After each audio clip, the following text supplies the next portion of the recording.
bien sûr, François Ruffin.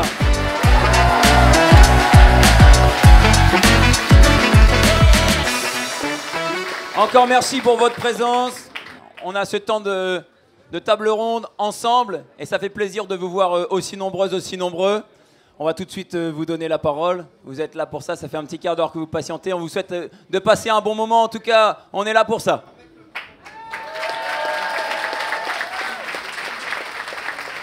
Bonjour à vous.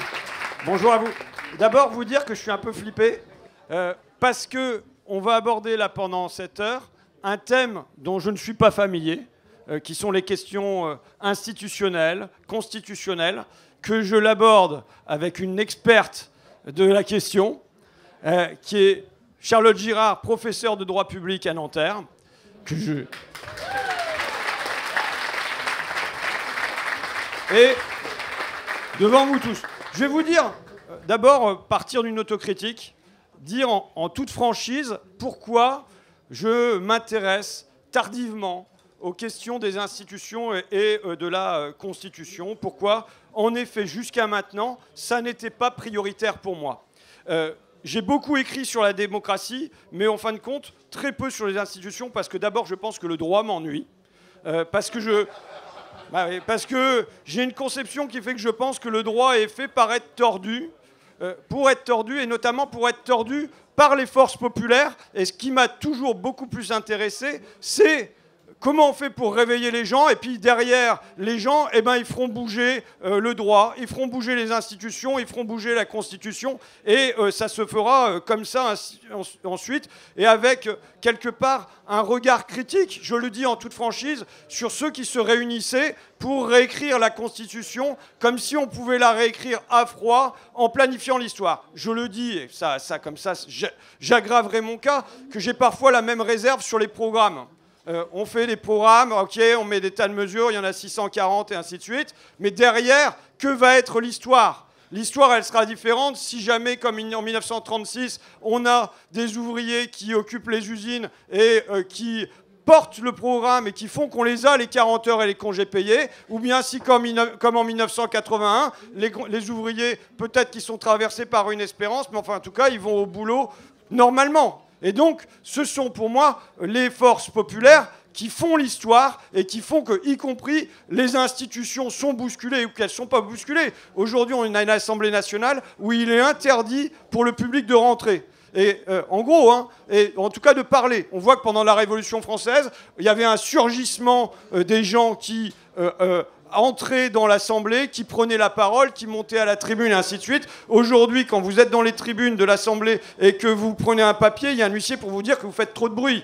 Donc, évidemment, ça dépend de quelle est la poussée populaire qui va venir transformer les institutions. Et voilà pourquoi je me suis, en toute franchise, tenu à distance de ce débat sur la Constitution et les institutions, et que, aujourd'hui, on voit que ça devient une question de premier plan, avec notamment ce que fait Emmanuel Macron, la manière dont il tord la Constitution, et dont il devient un obstacle je dirais, à ce que peuvent désirer massivement des forces populaires dans le pays.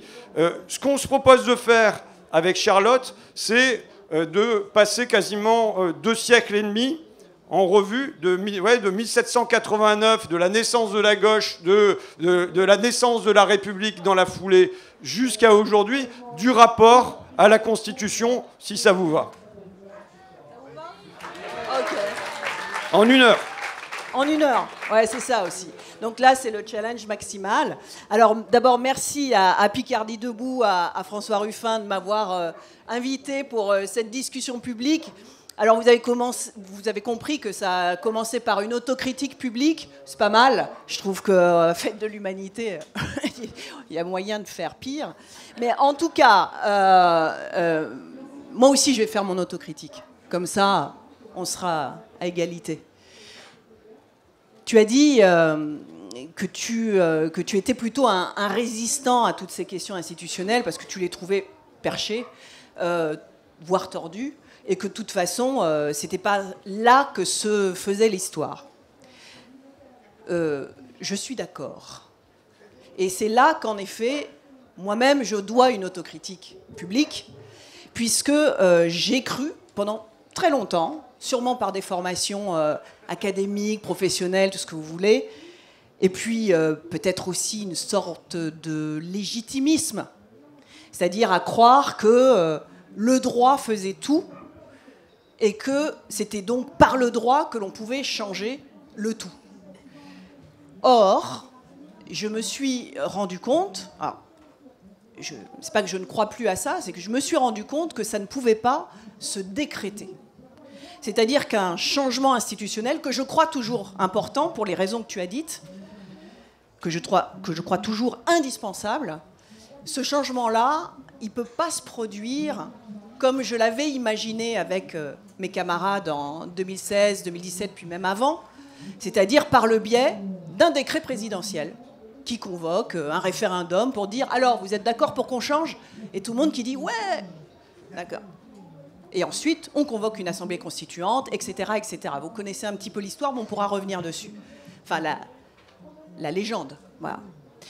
Or, aujourd'hui, et je vais vous dire que c'est au moment des Gilets jaunes que j'ai vraiment pris conscience de ça, je suis intimement convaincue que ce n'est pas à froid que l'on peut enclencher un mouvement constituant de type révolutionnaire, c'est-à-dire dont la visée est le chamboulement, le renversement institutionnel radical. Et donc, je pense que ce genre de procédure, parce que c'est au bout de la procédure juridique qu'il s'agit, ce genre de procédure de transformation des institutions ne peut pas advenir dans un moment tranquille. Et surtout, sur ordre, je mets des guillemets, sur ordre d'une institution aussi installée que celle d'un président de la République, président d'une 5e République. Je n'y crois plus. C'est-à-dire que je pense, et ce sont les Gilets jaunes qui m'ont mis le nez dessus, que l'intérêt populaire massif dont nous avons besoin pour une transformation radicale des institutions, cet intérêt populaire massif ne peut pas advenir s'il n'y a pas eu avant une sorte de détonation. Une détonation qui peut avoir des origines sociales, évidemment, économiques, etc.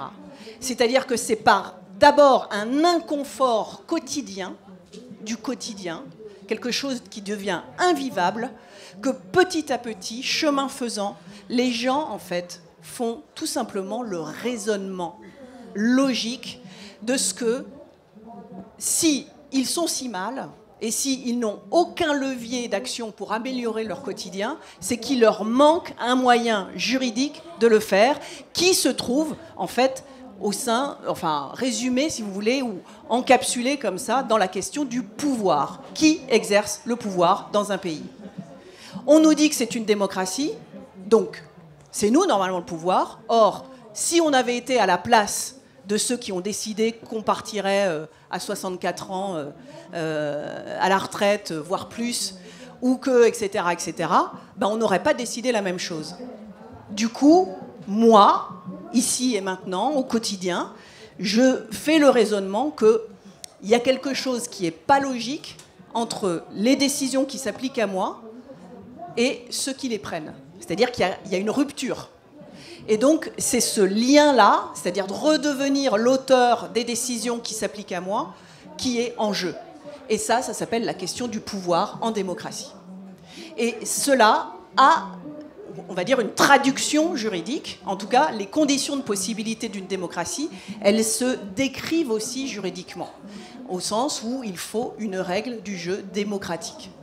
Et cette règle du jeu, qui aujourd'hui est largement insatisfaisante, et le coup de bol du moment, même si c'est très douloureux, c'est que de plus en plus de gens s'en rendent compte.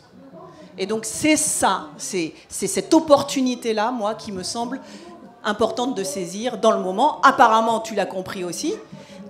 Même moi, tu vois. Même toi, tu as compris. C'est-à-dire que là, pour le coup, tu me sembles en prise directe avec la majorité du pays qui a aussi compris qu'il y avait un truc dans la Constitution, c'est-à-dire dans la règle du jeu de l'exercice du pouvoir, qui ne marche pas. Si on part de la Révolution française, parce que je pense que c'est le moment fondateur pour notre pays, pour la gauche et pour la République, quand je lis la Révolution française, je vois d'abord une crise fiscale. Le royaume s'est endetté, alors on dit Marie-Antoinette, Versailles et tout ça, mais il s'est endetté notamment pour mener la guerre d'indépendance aux côtés des Américains contre notre ennemi ancestral, l'Angleterre. Du coup, l'endettement fait que le roi a besoin de nouvelles ressources, et c'est essentiellement pour cette question-là qu'il convoque les États généraux, pour que le clergé et l'aristocratie se mettent d'accord pour faire à nouveau payer la bourgeoisie, le tiers-État.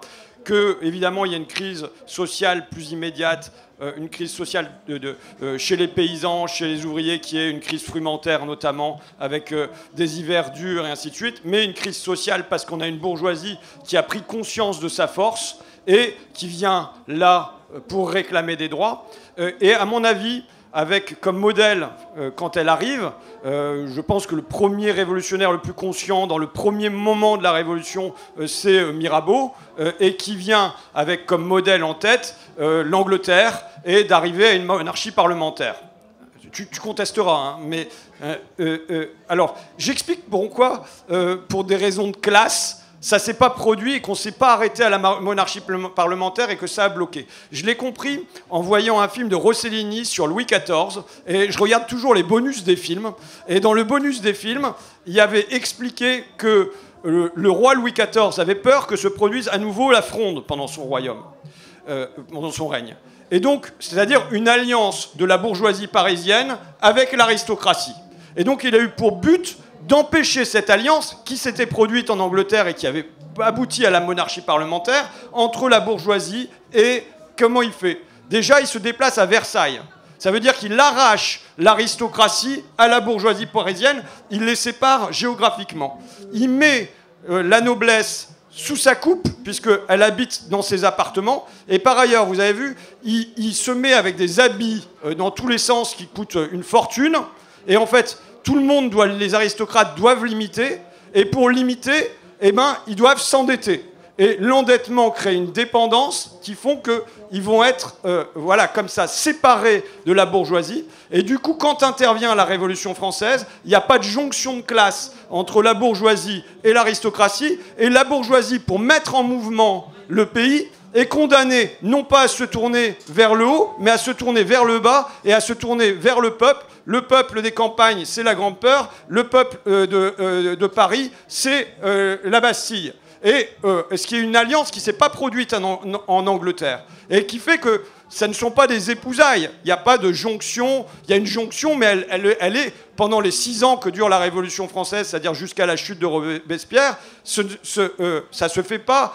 C'est pas un mariage d'amour entre les classes populaires et la bourgeoisie, mais c'est ça qui va faire le moteur original de la Révolution française et qu'elle ne s'arrête pas.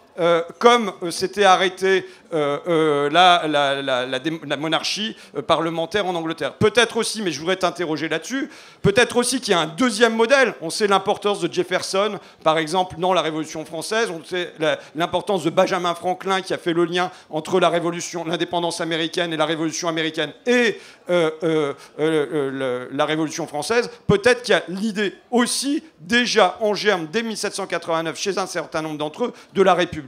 Alors, il y a certainement l'idée de la République, mais ce que je trouve intéressant dans ce que tu racontes, c'est que les révolutions sont aussi affaires de hasard. C'est-à-dire qu'il y a des coups comme ça qui fonctionnent. Et en l'occurrence, il y avait aussi une sorte, tu l'as décrite, c'est-à-dire la conjonction des crises a déclenché, c'est-à-dire a été moteur finalement dans la prise de conscience. La prise de conscience populaire. Et ensuite, la jonction de classes qui a eu lieu, c'est un peu le fruit du hasard aussi.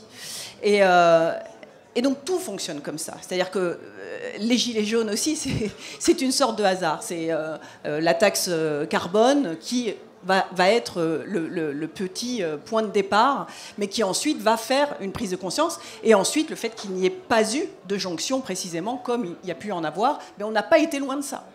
Hein, il y a eu un moment où je veux dire, des bourgeois endossaient le gilet jaune. Ça a été très fort. Au maximum des actes, il y a eu ce moment-là où même des médecins mettaient leur gilet jaune et défilaient avec les autres. Et donc, cette jonction-là me semble effectivement un élément décisif de la dynamique d'une révolution qui ne peut pas être seulement, on va dire, le fruit d'une décision populaire, etc. Alors, cela dit, sur la question du peuple acteur de la révolution, il y a ce qui s'est passé en France et qui, effectivement, ne s'est pas passé de la même manière ni en Angleterre ni aux États-Unis, même aux États-Unis. C'est le moment où le peuple prend conscience de sa force. Mais vraiment, c'est-à-dire que alors, je ne sais pas si vous aimez les livres d'histoire qui sont en fait romancés, mais Éric Vuillard, qui est un génial romancier historien, décrit parfaitement ce processus où les gens qui se décident à sortir de chez eux et à risquer, y compris leur vie, le font en des occasions extrêmement intimes. Et il me semble que là, dans cette jonction, dans cette dynamique-là, c'est-à-dire le peuple, à Paris en particulier, a pris conscience de son rôle révolutionnaire. Et ce n'est que plus tard, hein, c'est-à-dire il ne l'a pas fait en 1789, il y a eu plusieurs étapes. Et l'une des étapes décisives a été le moment où les députés qui avaient été élus, dont certains, notamment les Jacobins les plus décidés à faire advenir la souveraineté populaire, se sont dit « notre force, nous ne pouvons la tenir que du peuple », et donc ont autorisé cette irruption du peuple. Alors j'ai dit autorisé, c'est-à-dire qu'en fait, il y avait quand même une barrière, hein, une résistance des représentants à ce que le peuple intervienne directement. Et le peuple a aussi forcé ces gens-là à écouter et à les recevoir dans les sections sectionnaires, dans, vous savez, tous les petits dispositifs, les ancêtres des partis politiques dans lesquels les individus du peuple, le commun, fassent irruption et au moins soient témoins de ce que les représentants allaient décider en leur nom. Et du coup, la constitution du peuple comme acteur du changement et de la révolution et des décisions qui les concernent était née, si vous voulez. Et c'est né d'une pratique de présence physique. Et ça, on le voit à nouveau au moment des Gilets jaunes, où cet engagement du corps des gens a été aussi un moment, me semble-t-il, décisif dans la prise de conscience de la puissance révolutionnaire du peuple et la puissance politique du peuple lui-même. Et je crois que c'est à partir de ces faits accumulés qu'on a fini, y compris les théoriciens, hein, ont pensé, par exemple, la souveraineté populaire, la démocratie et le mandat impératif versus le mandat représentatif, même si on a toujours relégué le mandat impératif en disant ça ne peut pas fonctionner, c'est même anti-politique, etc. Mais néanmoins, la discussion et la réflexion autour de la démocratie, les conditions dans lesquelles elle pouvait fonctionner, ont été j'allais dire, travaillées à ce moment-là d'une manière très, très performante et qui nous donne encore à penser aujourd'hui.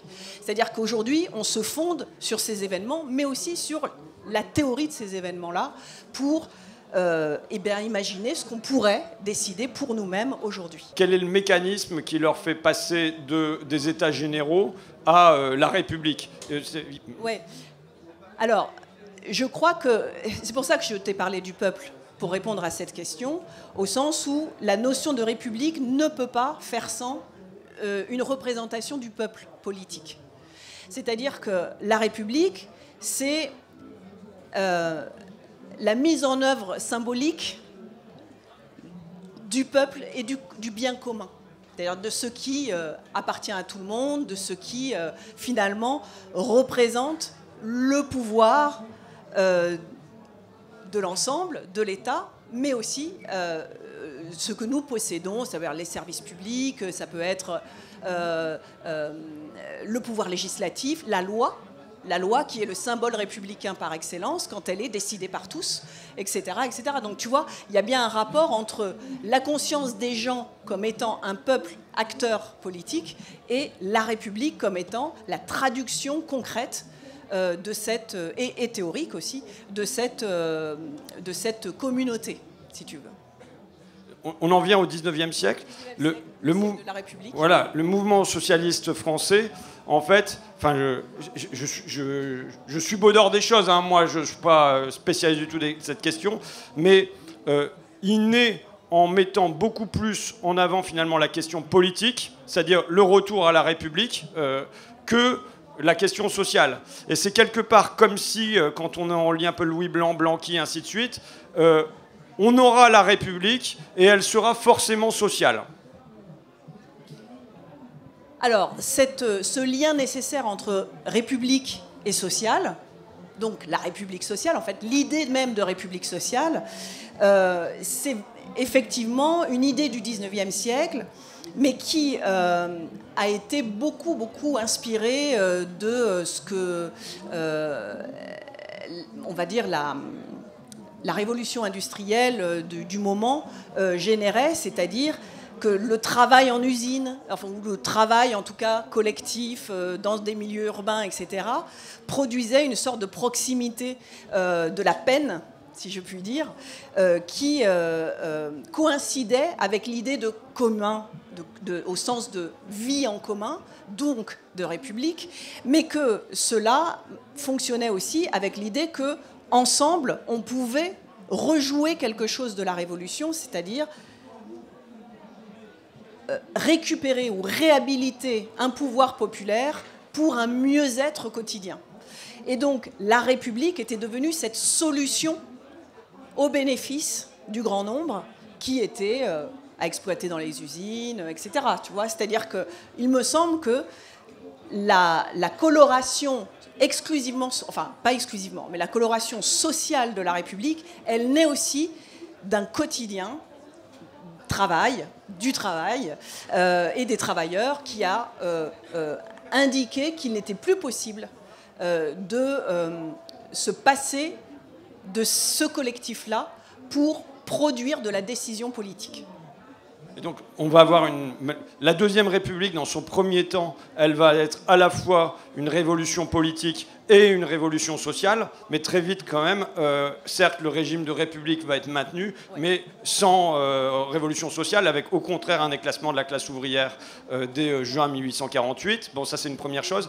Et je fais une remarque sur pourquoi aussi ma méfiance vis-à-vis du droit, et le 19e siècle en est un marqueur. Avec mon camarade regretté Antoine Dumini, on avait produit dans Fakir, on produisait dans chaque numéro de Fakir un dictionnaire des conquêtes sociales sur le dimanche chômé, sur le samedi à l'anglaise, sur la fin du travail des enfants, sur des choses comme ça. Et ce qu'on voit, c'est souvent ce qu'il faut comme lutte sociale pour finir par avoir la loi qui passe, mais qu'une fois que la loi est passée, c'est pas l'essentiel. Si on regarde le travail des enfants, 1841, il y a la loi qui passe, mais en vérité, il va falloir 3 décennies pour que ça entre dans les faits. Donc ça dit je dis quelque chose aussi de mon rapport au droit là-dessus, c'est-à-dire qu'il y a la lutte sociale pour imposer de changer la loi, et ensuite il y a encore de la lutte sociale pour faire que la loi devienne réalité. Et enfin, dernier point peut-être, Jaurès qui pense... Tu vas me dire si je me trompe toujours, mais grosso modo, il me semble que les socialistes français, à partir du moment où on est en Troisième République, ils ne remettent pas en cause le régime parlementaire, ils s'inscrivent dans ce régime parlementaire, et c'est dans ce régime parlementaire-là qu'ils envisagent des réformes, puisqu'ils sont réformistes, et qu'ils envisagent une transformation plus globale de la société, en restant dans le cadre de ce régime parlementaire, mais avec, chez Jaurès, quand il dit la Révolution a fait des Français des rois dans la cité, mais les a laissés serfs dans l'entreprise, le fait que la démocratie devait entrer aussi sur le lieu de travail. Ouais, alors je vais d'abord... tu dis beaucoup de choses là. Visiblement, tu as lu Marx. Hein, c'est bien, hein? Ça m'est arrivé. Parce que la question de la méfiance à l'égard du droit, c'était aussi celle que Marx avait et a parfaitement démontré qu'en effet, les règles formelles étaient souvent extrêmement décalées, quoi qu'elles disent, avec la vie réelle. Donc c'était voilà, ce distinguo entre le formel et le réel, et que le droit, à cause de son mode de production, largement obéré par, ou plutôt capturé par une classe, la classe dominante, et une idéologie dominante, ne pouvait produire que quelque chose qui ne soit pas favorable au grand nombre, et donc, mais plutôt favorable aux intérêts dominants. Bon, ok. Mais est-ce qu'il faut jeter le bain avec l'eau du bain? Le bébé avec l'eau du bain? Est-ce qu'il faut, tu vois, c'est-à-dire que ta déduction qui consiste à dire « Oh, mais le droit, je m'en méfie », tu vois, est-ce qu'on peut pas... Ouais, vas-y. Non, mais ça veut dire que, il faut des luttes sociales pour changer la loi, mais ensuite il faut encore des luttes sociales pour que la faire rentrer dans la réalité. Donc je dis pas que c'est pas important, mais ce qui prime quand même, c'est la mise en mouvement du peuple, quoi. Mais bien sûr. Mais ça s'appelle la lutte des classes, en fait. Hein. Voilà, on est bien d'accord. Et donc, il n'y a aucune raison que le droit échappe à cette nécessité, c'est-à-dire d'être sous pression. C'est-à-dire, le droit, c'est quoi? C'est des normes. C'est des normes décidées en fonction d'un rapport de force social. Donc, il y a des lois qui peuvent être sociales, mais en fait, ça ne suffit pas. Il faut en plus une pression populaire, une intensité revendicatrice qui continue à interpréter la loi dans un sens qui soit favorable au grand nombre. Parce que si on regarde bien, reprenons les choses au départ, on était en train de parler de démocratie tout à l'heure. Si la démocratie, bon, on va dire rapidement, c'est la loi de la majorité, qui sont les plus nombreux? C'est ceux qui sont exploités, qui ont intérêt à ce que les conditions de travail soient meilleures. Du coup, la loi doit être le fruit de ce rapport de force, au moins numérique, même si... voilà. Donc, on voit bien que si les lois ne sont pas favorables au grand nombre, et donc au mieux-être des conditions de travail et des travailleurs, etc., c'est qu'il y a un problème, à un moment, ça a vrillé, ça n'a pas fonctionné. Et donc, sachant cela, il faut en effet stimuler constamment des luttes pour que l'interprétation des textes corresponde à l'intérêt général. Et à l'intérêt général humain, etc. On peut aller encore plus loin, y compris sur des choses très contemporaines, notamment la question environnementale, etc. Nous avons besoin d'une mobilisation en même temps que de règles. Les règles sont nécessaires, mais les mobilisations qui vont avec et qui interprètent ces règles dans un sens qui soit favorable au grand nombre sont nécessaires également. Ça, c'est quelque chose que Marx n'aurait pas, à mon avis, renié. Il me semble aussi qu'il a donné des clés pour expliquer qu'il y avait, certes, une méfiance critique à avoir à l'égard des règles. Donc il ne faut pas juste obéir, mais néanmoins qu'on ne pouvait pas vraiment se passer de ces règles-là comme outil tout simplement de réalisation d'une volonté. Hein, voilà, c'est ça la logique du droit. Sur Jaurès, tu parles du régime parlementaire en particulier et de la démocratie sociale qui doit accompagner la démocratie politique. Ce n'est que la traduction de ce qu'on vient de dire. Ce que je pense, c'est que Jaurès mettait le doigt sur cette insuffisance dont tu parles et l'insuffisance dont Marx parlait vis-à-vis des règles. Les règles ne suffisent pas. Il faut donc que le pouvoir qui semble s'exprimer politiquement à l'occasion d'un régime parlementaire, qui est un pouvoir du peuple représenté, ce pouvoir-là doit aussi s'exprimer avec peut-être des mêmes mécanismes de représentation à l'intérieur des entreprises, ce qui existe sous forme, tous les institutions sociales à l'intérieur de l'entreprise sont héritières de cette pensée-là, mais on le voit bien de manière insuffisante, et ceci est cohérent. Sur le régime parlementaire, il faut savoir quand même que le régime parlementaire n'a pas toujours été un régime favorable aux intérêts du peuple.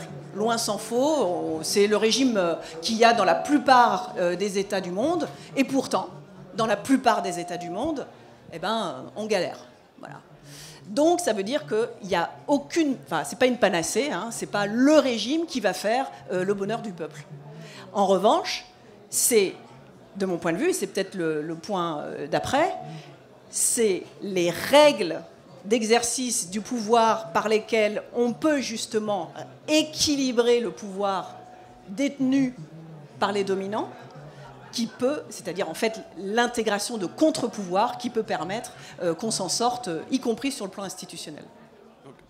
On dit, grosso modo, le mouvement socialiste accepte le régime parlementaire, et donc la rupture, c'est la Constitution de 1958, puis l'élection du président de la République au suffrage universel en 1962, qui, à nouveau, s'il y a un changement de régime, c'est aussi parce qu'il y a une crise. En l'occurrence, c'est la guerre d'Algérie qui est le détonateur de ce qui va être appelé un coup d'État permanent. Quel regard tu portes, du coup, sur la naissance de la Ve République ? Alors, là, on a fait un grand saut dans le temps.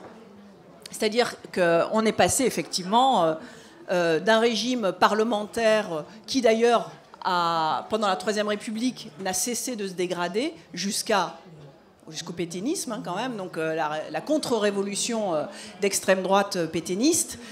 Et ensuite, 1940, et ensuite, vous avez eu la tentative de raviver la flamme parlementariste avec la Quatrième République, qui a été quand même pas mal. Hein. Genre, moi, je m'inscris contre tous ceux qui déblatèrent sur la quatrième en disant « la quatrième, c'est une catastrophe ». Bon, je crois qu'il y a parmi nous l'auteur de La Sociale, enfin l'auteur du film La Sociale, que je vous encourage à aller voir et revoir et revoir et revoir, qui pourra dire la sécurité sociale, elle a été quand même inventée et mise en œuvre à l'occasion d'une Quatrième République. Même si c'est le CNR, avant la Quatrième République, qui a déclenché tout le processus. Je me permets, je veux dire, pour faire le lien à nouveau entre un texte de loi, de ce vaste programme de sécurité sociale mis en place par Ambroise Croizat à la Libération, il ne peut pas être décorrélé d'une poussée sociale et politique. Exactement. Qui fait qu'il y a des millions de personnes qui sont inscrites, je crois 5 millions qui sont à la CGT à l'époque, que le Parti communiste est extrêmement puissant, qu'il y a des gens qui sortent des maquis possiblement avec des fusils, qu'on est dans ce temps-là, et que Ambroise Croizat, quand il met en œuvre son vaste programme de sécurité sociale, il s'appuie sur ces forces-là, il s'y appuie à la fois en positif, c'est-à-dire c'est à eux, à ces centaines de milliers de personnes mis en action, c'est eux qui vont aller chercher les feuilles de soins parce que les gens ne sont pas du tout habitués à donner leurs feuilles de soins quand ils sortent de chez le médecin, c'est eux qui vont construire les premières caisses primaires d'assurance maladie, c'est des petits bungalows qui vont être construits à la Libération, en force positive, mais aussi en force négative, c'est-à-dire quand René Pleven, qui est un ministre MRP, donc plutôt de centre droit, va venir dire oui, c'est une très bonne idée la sécurité sociale, mais franchement, est-ce que vous croyez que c'est le moment, et ainsi de suite, on a le pays à reconstruire, on verra ça après. Ambroise Croizat sait très bien que pour nous, quand une fenêtre d'opportunité est ouverte, il faut y rentrer immédiatement et sans attendre. Et là, il dit, ok, vous voulez la grève générale, vous allez avoir la grève générale. Et donc le gouvernement comprend pleinement là que s'il ne veut pas avoir le Parti communiste et la CGT, qui à l'époque jouaient pleinement le jeu de la reconstruction, de l'unité nationale, de mettre y compris la pression à des salariés qui sont quand même dans la misère pour leur dire bosser, bosser, bosser et bosser à la mine. S'il veut que ça se tienne comme ça, il doit donner comme gage la construction de la sécurité sociale. C'est pour dire que, y compris une loi comme la sécurité sociale, n'est pas mise en œuvre en dehors d'un rapport de force sociale puissant mis en place dans le pays, quoi.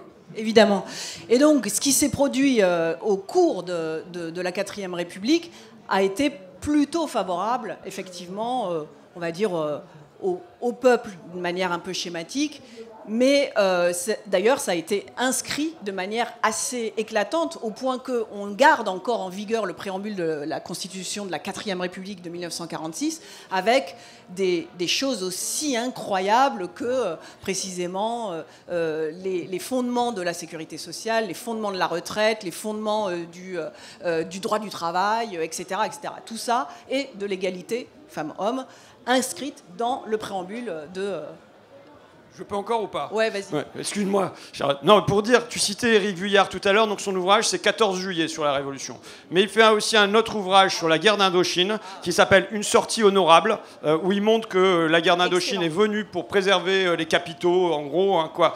Je le dis parce qu'on peut dire que, grosso modo, la 4e République a été favorable au peuple français. En revanche, la 4e République n'a pas été favorable au peuple colonisé, quand même. Bravo.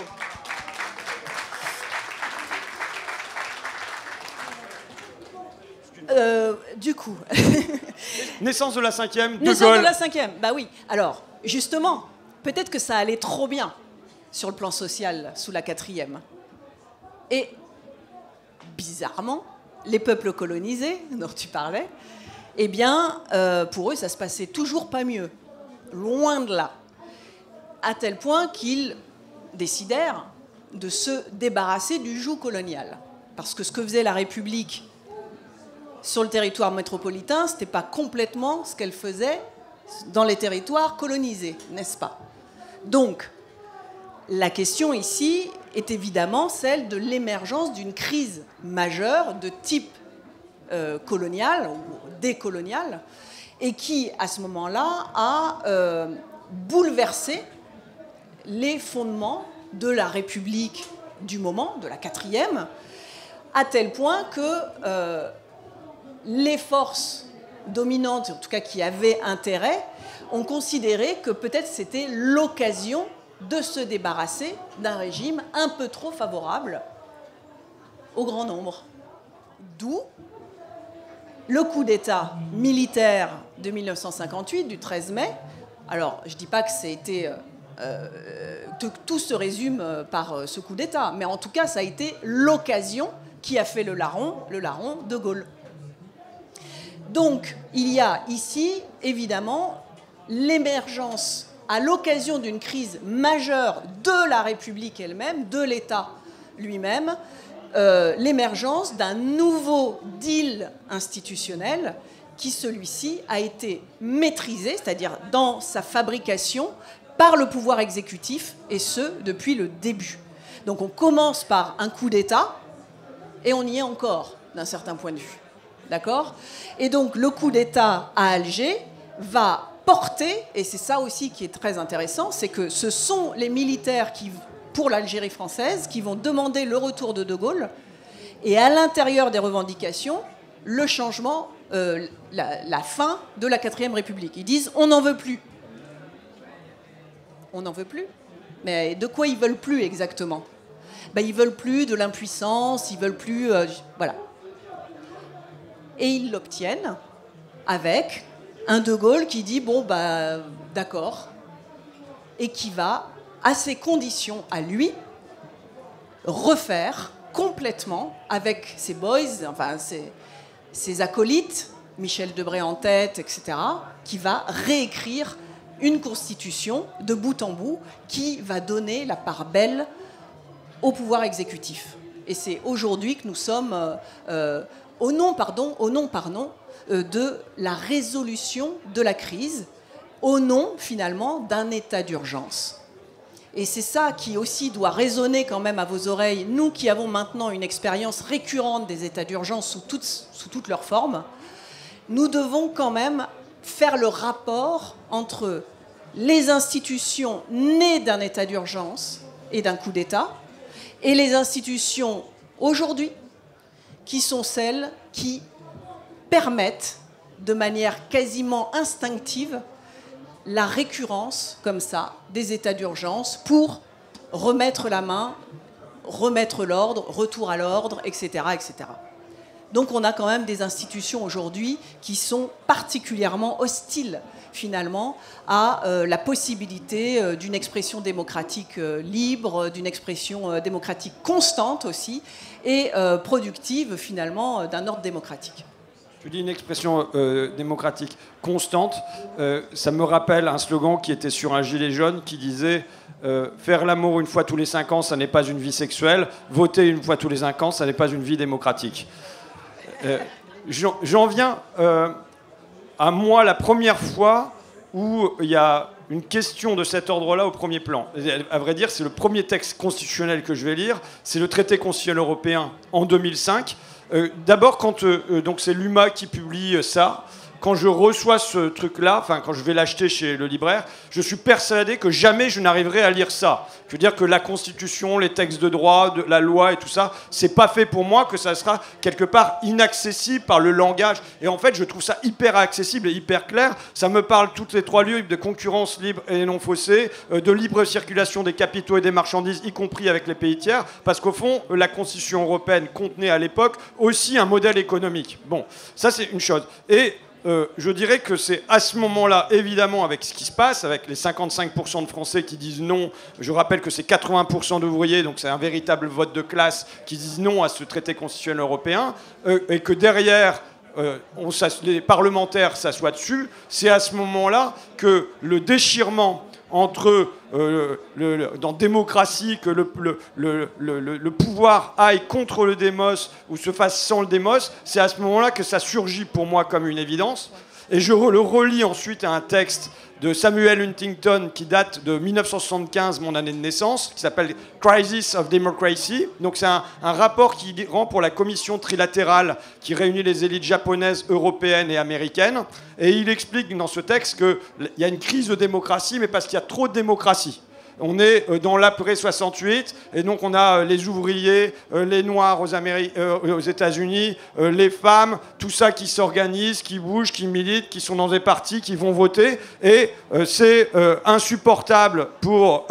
et Samuel Huntington dit, voilà, comment vous voulez que dans ces conditions, les dirigeants dirigent tranquillement, comment vous voulez que les gouvernants gouvernent tranquillement, et il écrit texto dans son rapport, il nous faut restaurer de l'apathie politique. Donc il faut voilà, que les gens soient dégoûtés de ça, qu'ils s'éloignent du vote, et ainsi de suite. Et donc pour moi, c'est le grand temps où la question démocratique surgit, c'est le traité constitutionnel européen de 2005. Je dirais que cet éloignement d'un pouvoir qui se fait sans le démos, voire contre le démos, pour moi, est la cause du surgissement de crises successives, à la fois de crises, de la jeunesse diplômée des centres-villes, nuit debout, qui pose rapidement la question de réécrire la Constitution, mais aussi, tu l'as dit, de la crise des Gilets jaunes, où on entre, à mon avis, avec un facteur matériel qui est un impôt qui paraît injuste, mais aussi un facteur spirituel. Qui c'est ce président qui nous dit qu'on est des feignants, qu'on n'a qu'à traverser la rue, et ainsi de suite, mais qui débouche très vite sur une demande constitutionnelle qui est le référendum d'initiative citoyenne. Et je pense que voilà, donc je te fais un paquet avec ça, et avec la gestion Macron qui n'apporte pas de réponse politique aux crises, mais qui apporte au contraire une réponse policière. Tout à fait. Alors, je reprends quand même ta référence à Huntington et ce rapport de 75. Alors 75, c'est aussi ce qui va préparer les fameuses années 80,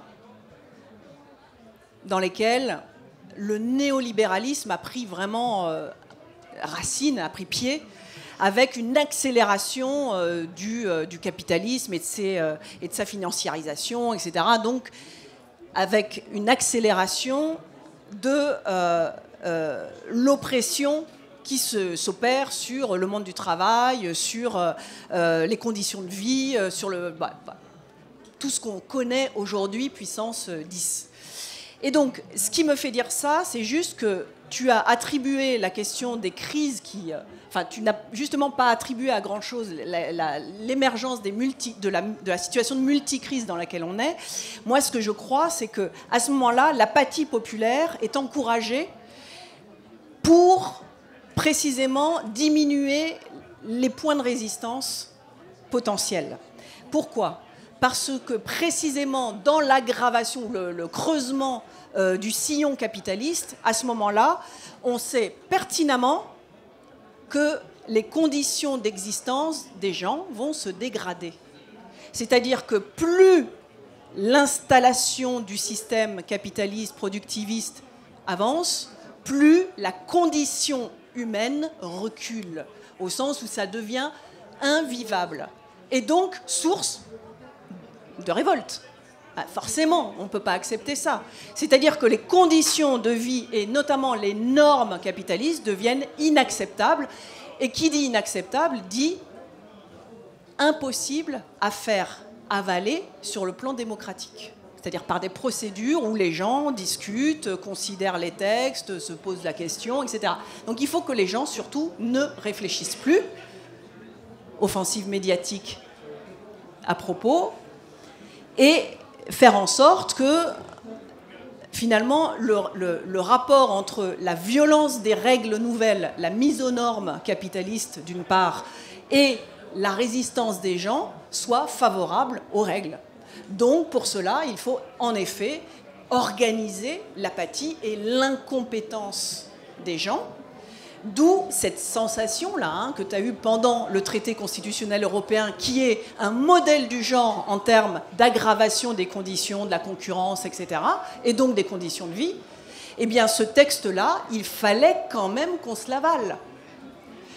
Et du coup, il fallait absolument pas que les gens le lisent et se rendent compte.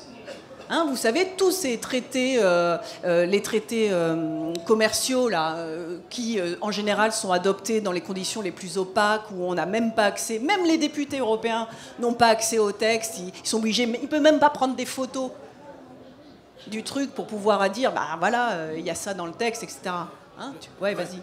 Je me permets. Non, tu dis qu'ils peuvent même pas prendre des photos comme les cahiers de doléances. Mais oui. C'est quand même incroyable. D'abord, enfin, ça y est, je fais mon. Mais je veux dire, Emmanuel Macron, à mon avis, ils ont eu peur du mouvement des Gilets jaunes comme rarement. Ils ont vraiment cru qu'ils étaient en train de perdre le truc et ils ont tenu que par la police. Qui fait qu'aujourd'hui, ils sont tenus par la police et qu'on ne pourra pas avoir de réforme de la police parce qu'ils ont une dette à son endroit. Mais il a fallu non seulement qu'ils écrasent le mouvement, mais il a fallu qu'il efface les traces du mouvement. Ça se voit, je veux dire, ils avaient fait des choses magnifiques sur les ronds-points, des statues de la liberté guidant le peuple réactualisés, des arcs de triomphe en palette, des tours Eiffel en palette. Il fallait détruire tout ça. La moindre fresque, il fallait l'effacer.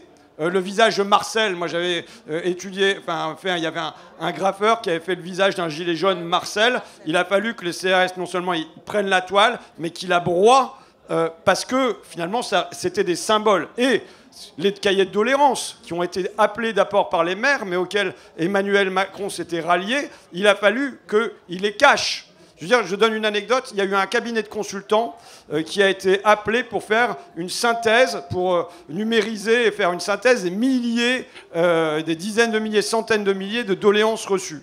Eh bien, quand ce travail a été terminé, on a demandé aux consultants de rendre l'ordinateur, d'écraser les fichiers. On a dit que ce n'était pas possible de rendre public les centaines de milliers de cahiers de doléances. Le gars dit, mais ça tenait dans mon simple ordinateur. Donc évidemment, c'était tout à fait possible de le rendre public. Mais voilà, de la même manière, c'est comme s'il y avait un potentiel explosif dans le fait qu'on accède aux doléances des Français, de la même manière qu'il y aurait un potentiel explosif au fait qu'on accède au traité de libre-échange et aux grands programmes qui mettent en place sur le plan économique. Bien sûr, c'est toujours la même idée. C'est-à-dire qu'il faut absolument divertir l'attention du grand nombre de ceux qui les concernent. Parce que ceux qui les concernent, c'est-à-dire les projets des dominants à leur égard, sont des projets douloureux, inacceptables. Inacceptables. Donc, l'incompétence supposée des gens est en fait quelque chose qui est de l'ordre d'une manipulation. Au sens où nous n'aurions pas les moyens de comprendre, de résister, etc. Et ça, c'est vraiment le piège absolu, c'est-à-dire ce contre quoi il faut absolument lutter. Je pense que c'est le rôle des partis politiques, je pense que c'est le rôle des enseignants, je pense que c'est le rôle, finalement, de beaucoup de monde, c'est-à-dire de cultiver la capacité, l'intelligence de tout un chacun. Et cette intelligence, elle est évidemment largement répandue. Nous avons tous les moyens de réagir, de lire, de comprendre et de décider. Et c'est de cette manière-là, c'est-à-dire par cette prise de conscience, et il me semble que les Gilets jaunes font cette démonstration eux aussi, lorsqu'ils se disent « bon sang ». Mais tout ceci, c'est une question institutionnelle. Tout ça, c'est une question complexe, mais tout à fait accessible, d'écriture des normes qui soient favorables à la réhabilitation de la souveraineté populaire. Eh bien, on n'a qu'à le faire. Voilà, alors justement... Et ça ne tient pas dans les mains d'un seul. Pour terminer, sur ton « on n'a qu'à le faire », je voudrais te demander comment on va le faire. J'ai lu que tu proposais, grosso modo, une convention citoyenne sur la Constitution. C'était dans l'UMA. Tu as l'air de douter d'un endroit... Non. Voilà.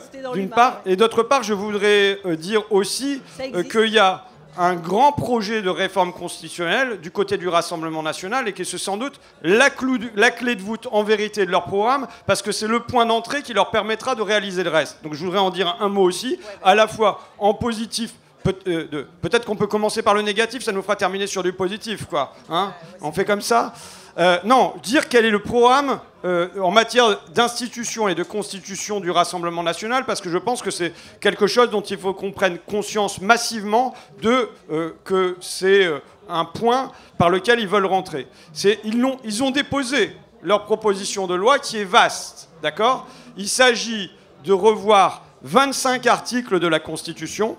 Donc il y en aurait 18 qui seraient modifiés, il y en aurait 7 qui seraient ajoutés. Donc ça veut dire que c'est un quart de la Constitution qui serait changé, et y compris le préambule de la Constitution qui fait référence à 1946 et à la Déclaration des droits de l'homme. Donc dire l'ampleur de ce projet, dire quels sont les buts qui sont fixés dans le programme constitutionnel du Rassemblement national.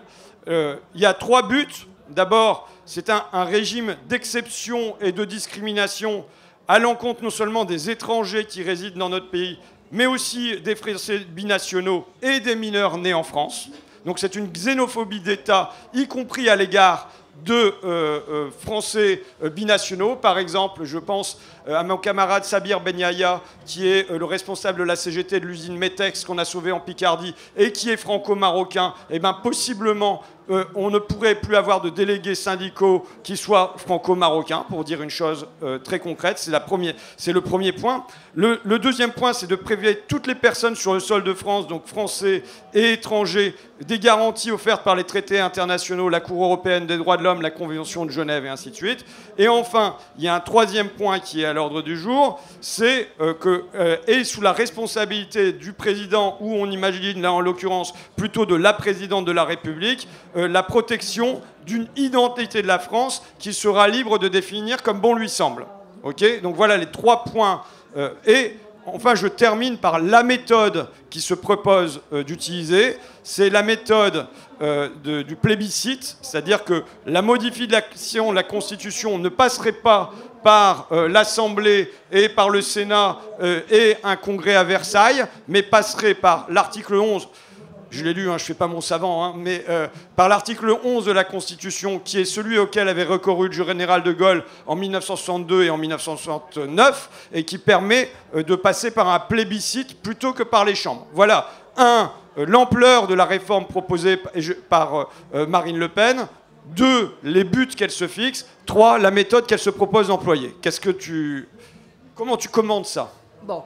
Alors, d'abord, je crois que tu as mis le doigt sur les éléments de fond qui sont mais terriblement dangereux et surtout contraires à la logique républicaine française, de la tradition républicaine française. C'est ça qui, à mon avis, peut être dit là tout de suite, c'est-à-dire que la question de la discrimination raciale, évidemment, ça n'a pas lieu d'être, y compris dans une logique républicaine.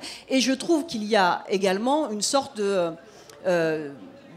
crime contre la République avec des mesures pareilles, dans le sens où la conception même de la loi est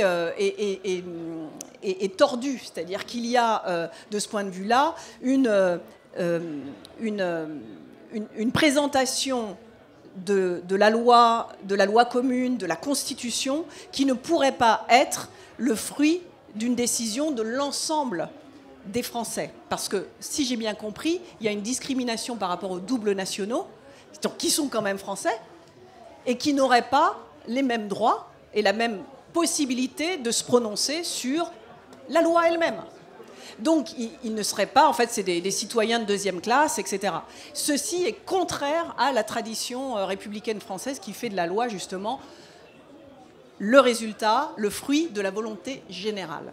Alors ça, c'est une chose. Ensuite, il y a, de mon point de vue, quelque chose qui s'oppose complètement à une autre vision du monde, mais qui était défendue par Hannah Arendt et qui redoutait précisément qu'on retire, enfin qu'on fasse des citoyens, des personnes, pas des citoyens, mais des sans droit, c'est-à-dire des gens qui n'auraient même plus de droits à l'intérieur même d'un territoire.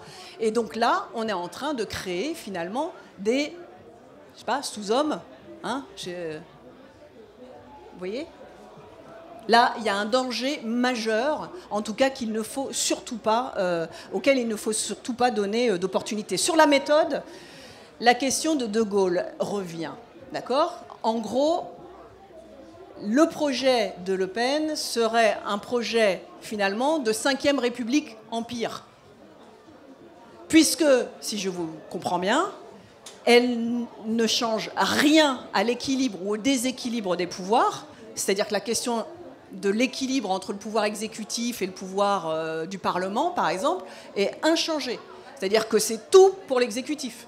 Et y compris dans la méthode de transformation de la Constitution, finalement, De Gaulle n'aurait rien à renier à ce choix-là, et on se retrouve avec, à nouveau, un président ou une présidence toute puissante qui, finalement, dicterait au peuple, à coup de chantage, moi ou le chaos, hein, truc bien habituel dans la rhétorique gaullienne, où, finalement, Marine Le Pen, prenant les habits du général de Gaulle, imposerait une 5e République, empire, c'est-à-dire empire pour le peuple lui-même, pour les gens français, mais ne correspondant pas ethniquement à une sorte de délire d'une majorité blanche ou je ne sais quoi.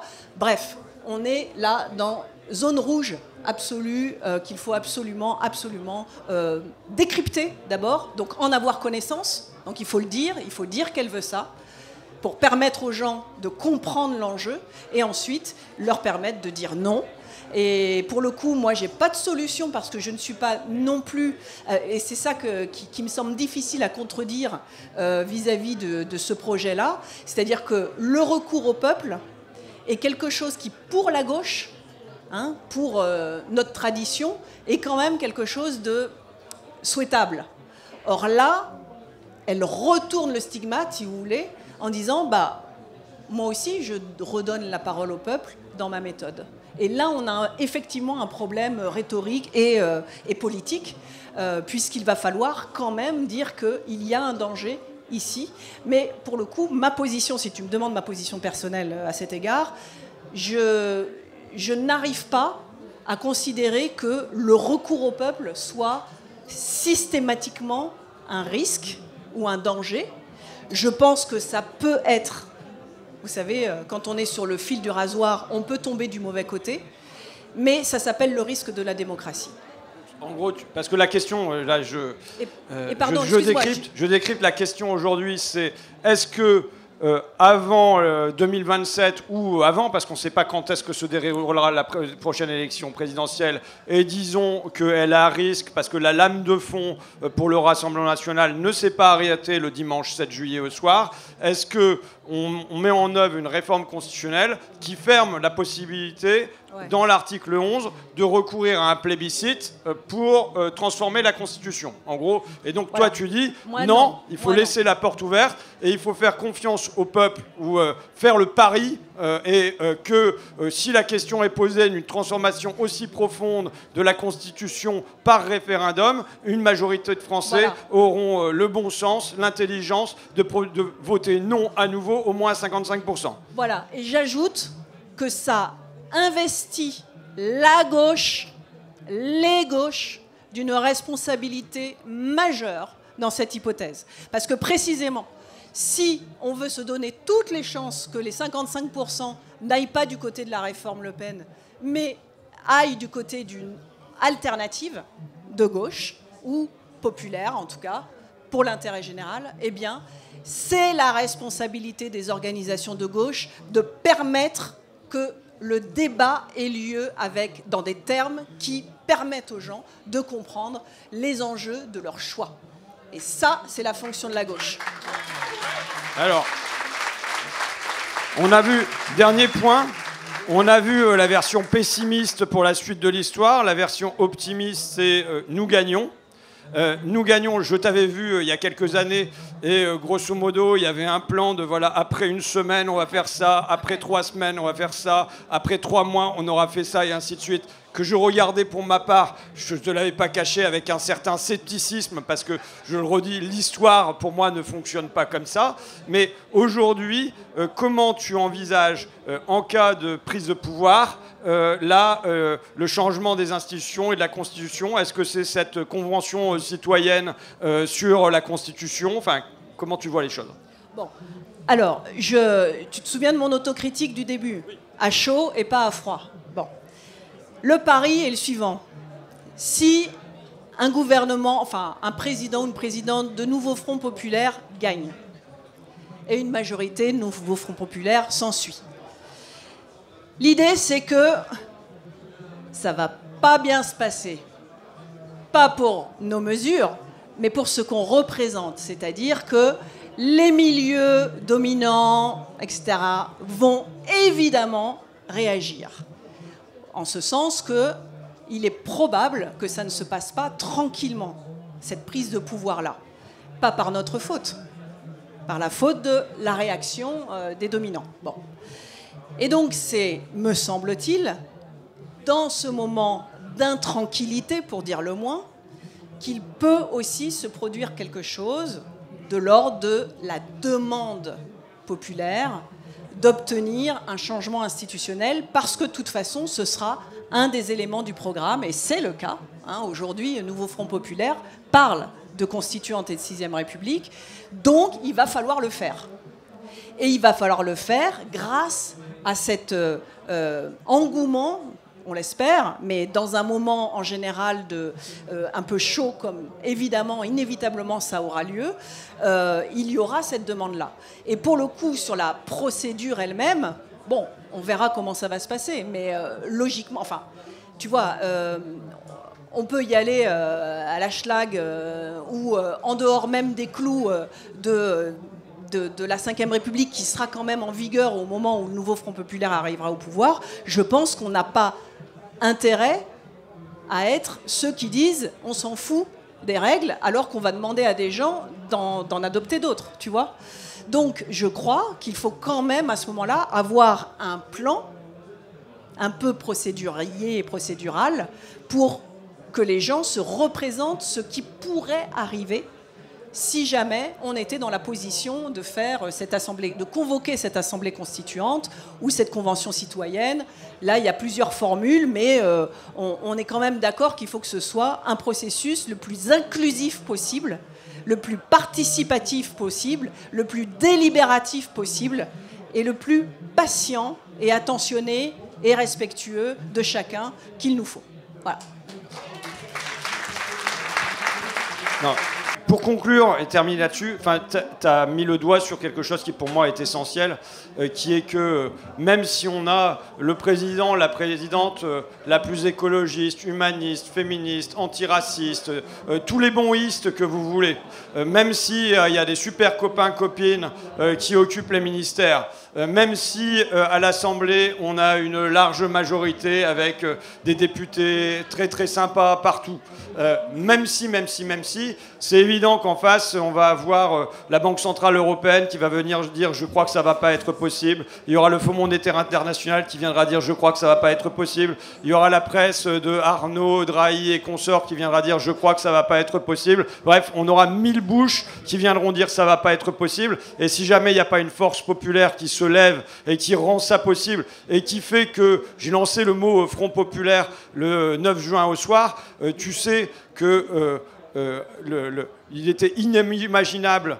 pour les députés de droite de voter les 40 heures et les congés payés, et pourtant dans toute l'Assemblée de 1936, il n'y en a qu'un seul, et à la limite, je salue son courage, parce que être seul face à tous les autres, c'est pas évidemment facile. Il n'y en a qu'un seul qui s'est opposé aux congés payés. Pourquoi? Parce que les usines étaient occupées, parce que ça bougeait dehors, et parce que du coup, les demandes populaires apparaissaient comme une évidence, et aussi une manière de rétablir une paix sociale. Et donc, évidemment, s'il n'y a pas ce vaste mouvement populaire, eh ben, il nous faut gagner dans les urnes et gagner dans la rue. Et c'est pas seulement comme ça qu'à la fin, c'est nous qu'on va. À la fin, c'est nous qu'on va. Un grand merci à vous toutes et à vous tous. Un grand merci à Charlotte de nous avoir permis cette heure. Un tonnerre d'applaudissements pour cette conférence hyper enrichissante. Merci Charlotte, merci François.